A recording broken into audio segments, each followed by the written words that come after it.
অন্তর্বর্তীকালীন সরকার যে একটা শক্তিশালী মানবাধিকার কমিশন যাতে গঠিত হয়, কিন্তু দুঃখজনক ব্যাপার হলো সেই শক্তিশালী মানবাধিকার কমিশন দেখতে চায় না বর্তমান সরকার। কেন দেখতে চায় না সেটা কিন্তু পরিষ্কার।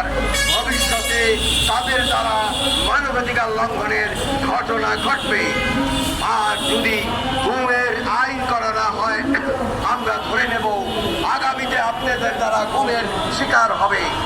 সুতরাং আপনারা আমরা বলতে চাই, একটা গণ-অভ্যুত্থানের মধ্য দিয়ে, একটা রক্তক্ষয়ী গণ-অভ্যুত্থানের মধ্য দিয়েই আজকে আপনারা সংসদে আছেন, আপনারা ক্ষমতায় আছেন।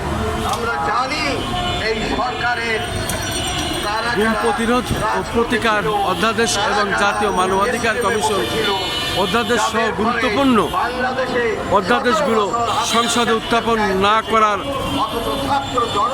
সরকারি সিদ্ধান্তের প্রতিবাদে অধিকার এর সমাবেশ আমরা দেখতে পাচ্ছি।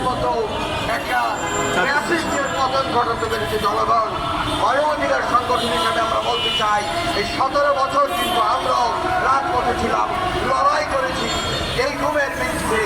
এই জাতীয় মানবাধিকার প্রতিষ্ঠান গঠন করার জন্য হাইকোর্ট, সুপ্রিম কোর্টের পৃথক বিচারালয় প্রতিষ্ঠার জন্য আমরা আশা করব সরকারের হাতে আর মাত্র একদিন বাকি।